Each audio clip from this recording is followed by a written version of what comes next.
Shalom, Bapak Ibu Saudara. Renungan kita pagi hari ini masih dengan tema besar, yaitu bagaimana kita menjelaskan umat kerajaan atau mendefinisikan apa itu umat kerajaan. Hari ini kita mau tema kecil kita mengenai koinonia atau persekutuan dari satu ayat yang Rasul Yohanes sampaikan. Ini sangat penting sekali.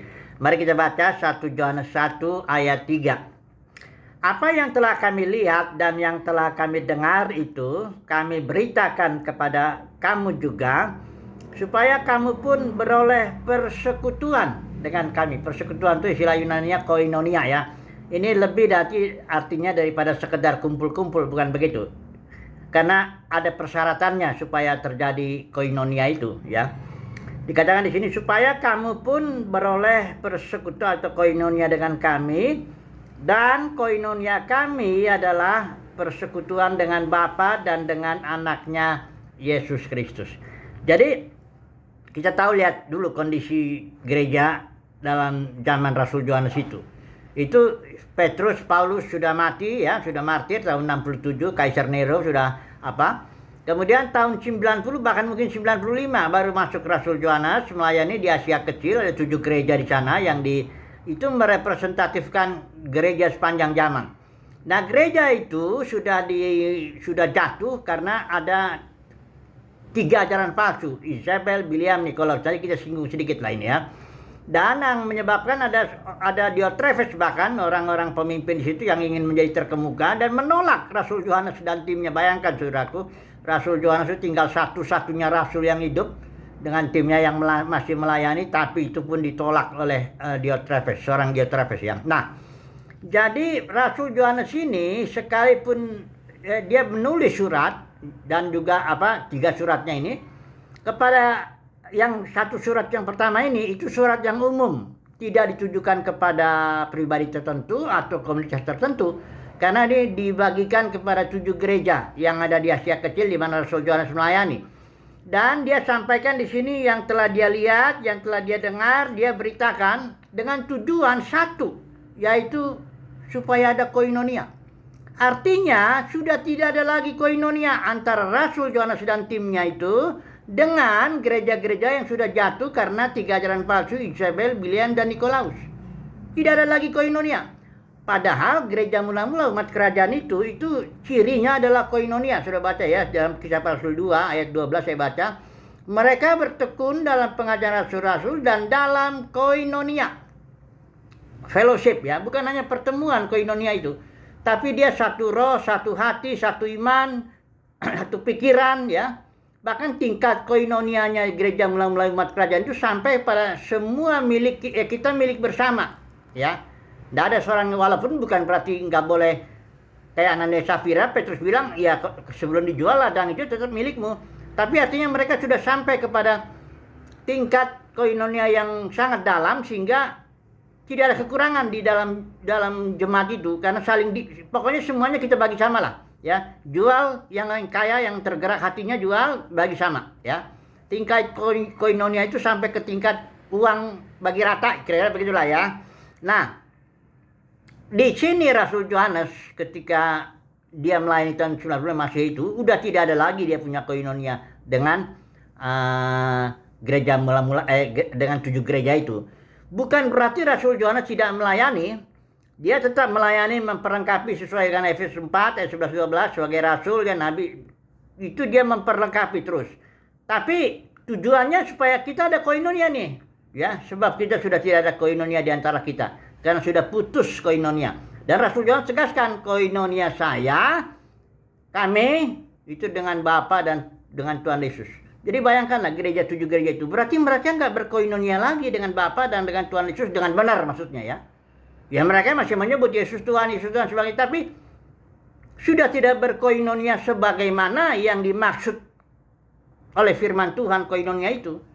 Gereja-gereja yang sudah jatuh ini. Nah oke, kita singgung dulu sedikit ya 3 ajaran palsu ini ya. Apa sih? Nah, saudara bisa baca Wahyu pasal 2 pasal 3 itu 3 ajaran palsu ini.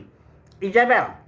Kita ambil ini Isabel secara sejarah dia ada. Dia istrinya Ahab itu, Raja Ahab. Tapi di dalam kitab Wahyu dia itu simbol, karena kitab Wahyu itu kitab dengan bahasa simbol, Wahyu 1 ayat 1 ya. Nah, jadi Izebel di situ yang paling menyolok dari sifatnya Izebel ini, banyak sifatnya, tapi yang paling menyolok dia merampas otoritas suaminya dalam kasus kebun anggur Nabot. Dia bikin surat, meterai cap raja, tak apa semuanya dibilang, walaupun tujuannya sesuai dengan maksudnya si suami ini merebut kebun anggurnya itu, tapi tindakan Izebel ini itu adalah merampas otoritas. Nah, para pemimpin yang menarik murid-murid kepada dirinya, merasa dirinya saya berotoritas, itu dia merampas otoritas Roh Kudus. Sebenarnya itu murid-murid harusnya ya, dia diatur langsung oleh Roh Kudus. Umat kerajaan begitu, gereja mula-mula begitu. Tapi karena itu pemimpin meninggikan diri, dia tarik murid kepada dirinya, dia bikin lagi ajaran itu, maka dia sebenarnya merampas otoritas Roh Kudus atas murid-murid itu. Itulah dia ajaran Izebel, tapi sudah dibenarkan. Dalam dunia kekristenan juga sudah dibenarkan ini ya. Seorang pemimpin menarik pengikut itu sudah dibenarkan ya. Kemarin kita sudah bahas ya, jangan cari pengikut. Oke. Yang kedua, Nikolaus. Nikolaus ini bukan nama orang, itu simbol. Niko, istilah Latin Niko itu menaklukkan, Laos itu Le itu kaum awam. Jadi menaklukkan kaum awam. Nah, para pemimpin yang meninggikan diri ini, dia menaklukkan kaum awam dengan berbagai-bagai karismanya, karunianya, khotbahnya, ajarannya apa. Sehingga yang jemaat ini jadi mengikut, tunduk ya. Tunduk istilahnya, jadi takut malah. Jangan mengganggu orang yang diurapi Tuhan, kayak sering kita dengar gitu ya dalam kekristenan. Jemaat jadi takut dia sama pemimpinnya. Jangan-jangan saya nanti dikutuk sama Tuhan kalau ngelawan dia dan sebagainya. Itu ajaran Nikolaus sudah dibenarkan. Kemudian satu lagi ajaran Bileam. Ini ajaran Bileam itu kita tahu ya, sejak Bileam sejarah itu dia tuh suka menerima upah. Ya. Nah, di dalam kekristenan juga ini disistemkan upah itu. Jadi orang yang melayani itu sama dengan bekerja, profesi ya. Kalau orang misalnya orang bekerja, itu bekerja tuh biasanya orang menjual sesuatu. Kalau enggak dia jual barang, dia jual jasanya. Ya, seorang dokter jual jasanya, kemampuannya apa semuanya. Itu dagang, sama-sama dagang, jual barang dan jual jasa. Nah, dalam kekristenan juga begitu. Karena melayani itu sudah disistemkan menjadi suatu dengan ajaran Bileam itu, maka orang yang berkhotbah, yang menggembala, yang apa semua yang melayani begitu-begitu, itu berhak mendapat gaji rutin, ya. Ada upah lah yang memang sudah dirancang dalam sistem itu, ya. Sudah dibenarkan lah sistem upah itu. Nanti tambah lagi dengan ajaran-ajaran palsu, persepuluhan, buah sulung lah, janji iman, dan macam-macam, itu semua sudah dibenarkan. Karena oleh ajaran Bileam ini ya, itu sebenarnya dagang. Para pemimpin berdagang. Dagang apa? Ya dagang, kalau nggak dagang barang, ada yang jual dagang barang. Dia jual minyak itu, ada minyak urapan katanya ini. Saya pernah lihat tuh di televisi langsung, saya sebut aja namanya di Benny Hinn itu. Dia jual ini TBN. Trinity Broadcasting Network. Saya nonton itu dengan mata kepala sini, ini dia bilang jual $20. $20 itu bayangkan kalau Jumatnya aja waktu itu udah 7 ribuan. Berapalah uang itu, pelayanan dia kan seluruh dunia itu. Dagangnya bukan cuma dagang firman, tapi dagang barang juga. Mau souvenir kayak, mau buku kayak, mau semua didagangin. Tapi sudah dibenarkan karena oleh ajaran Bileam ini. Nah, jadi orang dalam dunia kekristenan 7 gereja itu yang disimbolkan 7 gereja itu yang sudah jatuh itu, enggak ada lagi fellowship dengan koinonia, dengan Rasul Yohanes. Enggak ada lagi koinonia. Putus sudah. Beda roh, beda iman, beda pengajaran juga, udah macam-macam bedanya dengan Rasul Yohanes. Makanya Rasul Yohanes tegaskan, koinonia kami itu dengan Bapa yang di sorga dan dengan Yesus anaknya. Jadi bayangkan sudah ngerinya saudaraku ya ajaran Izebel Bileam Nikolaus ini. Gereja yang 7 gereja itu yang merasa diri masih bersekutu dengan Tuhan, ternyata enggak. Itu sebabnya Rasul Yohanes melayani umat kerajaan ya. Rasul Yohanes simbol daripada umat kerajaan juga dia kan. Dia berada di luar itu, berada di luar dunia kekristenan atau 7 gereja yang jatuh, dia berada di luar ya. Nah, oke, sekarang barangkali kita tutup aja lah dulu ya untuk renungan kita saat ini mengenai koinonia ini ya. Nah, karena ada satu ayat yang biasanya menjadi senjata bagi ya pendeta-pendeta, gembala sidang supaya narik murid-murid ke dalam pada dirinya ya. Saya baca ya ayatnya ini, ayat pamungkas tapi ini ayat dia salah nafsir. Ibrani 10 ayat 25. Nah, saya baca ya. Janganlah kita menjauhkan diri dari pertemuan-pertemuan ibadah kita seperti dibiasakan oleh beberapa orang, tetapi marilah kita saling menasihati semakin giat melakukannya menjelang hari Tuhan yang mendekat. Nah, ayat ini dijadikan alat oleh para pemimpin denominasi itu untuk menasihati orang-orang supaya datang ke gedung tertentu, hari tertentu dengan mengikuti aturan tertentu, padanya ngikutin dia lah, ya. Terus perhatikan dulu di sini pertemuan ini istilah Yunaninya apa? Pertemuan itu synagoge, sinagog itu pertemuan, perkumpulan. Tapi istilah Yunani di sini epi synagoge, artinya epi itu di atas, kayak episkopos. Karena epi itu di atas, skopos melihat, itu pemimpin, penatua, penilik itu. Nah, jadi istilahnya di sini janganlah kita menjauhkan diri dari pertemuan-pertemuan di dalam dimensi yang lebih tinggi, dimensi roh. Itu sebabnya Paulus juga bilang gini, sekalipun aku nggak ada di situ, secara roh aku ada di situ.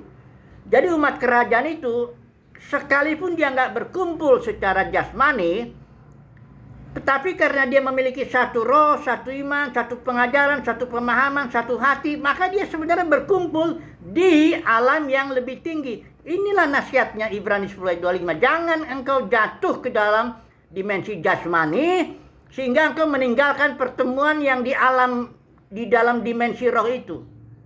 Ini bukan nasihat supaya kita datang ke pertemuan jasmani, bukan. Ini nasihat supaya kita jangan tinggalkan pertemuan kita di alam roh itu. Saudara, kalau orang bertemu di alam jasmani belum tentu ada koinonia. Saya gambarkan begini ya, saya bayangkan bangunan itu. Kalau bangunan itu tidak tersusun rapi, dia berkumpul semuanya, bata-bata, semua kusen-kusen, semua genteng-genteng. Itu bukan bangunan namanya, tapi puing-puing. Karena ndak ada koinonia, ndak ada keteraturan di situ. Nah, begitu juga kalau orang Kristen berkumpul 1.000 orang, 2.000 orang. Tidak ada keteraturan di situ, nggak ada koinonianya, nggak ada persekutuannya, nggak satu iman, nggak satu pikiran, nggak masing-masing orang punya pikiran sendiri, nggak terjadi persekutuan itu, koinonia itu nggak terjadi, ya. Makanya Yesus bilang 2-3 orang berkumpul dalam namaku, aku hadir di situ. Masalahnya biarpun 2-3 orang, asalkan dia dalam nama Tuhan, dia berkumpul, dia menjadi seperti bangunan, disitulah Yesus hadir. Nah, jadi begini kembali, kesimpulannya bagaimana? Umat kerajaan adalah umat yang pertemuan, ya satu roh lah, ya satu iman, satu pengajaran, ya. Dia ndak harus bertemu secara jasmani selalu, ndak harus rutin juga pertemuan jasmani, ndak. Sesuai pimpinan roh lah bagaimana dia diatur bertemu. Tapi walaupun dia nggak bertemu secara jasmani, di alam dimensi yang lain dia satu, gitu. Itu yang dimaksud, jangan tinggalkan itu pertemuan dalam dimensi yang lebih tinggi. Ibrani 10 ayat 25. Kesimpulannya jadi bagaimana nih? Jadi umat kerajaan ini apa nih? Umat kerajaan itu memang di luar dunia kekristenan, karena dunia kekristenan sudah ajari ajaran Jebel, Bileam, Nikolaus, itu sudah diterima itu. Jadi nggak ada lagi koinonia. Tapi bukan berarti umat kerajaan nggak melayani dunia kekristenan. Umat kerajaan kayak Rasul Yohanes, dia melayani, bikin surat umum lah. Kayak saya gini, bikin video, bikin tulisan, ya siapa yang mau dengar silakan aja, ya. Ya kita nggak ada koinonia lagi soalnya. Bagaimana? Ya sudah nggak sama lagi ya kondisinya, ya. Nah, jadi umat kerajaan itu apa? Ya umat kerajaan itu orang yang di luar dunia kekristenan, tapi memang dia ada satu spiritnya sama, ada pengajaran sama, ada satu hati dan sebagainya begitu ya. Nggak ada juga di dalam umat kerajaan itu ajaran Jebel, Bileam, Nikolaus, nggak ada itu ya, nggak ada itu semua. Oke, haleluya, amin.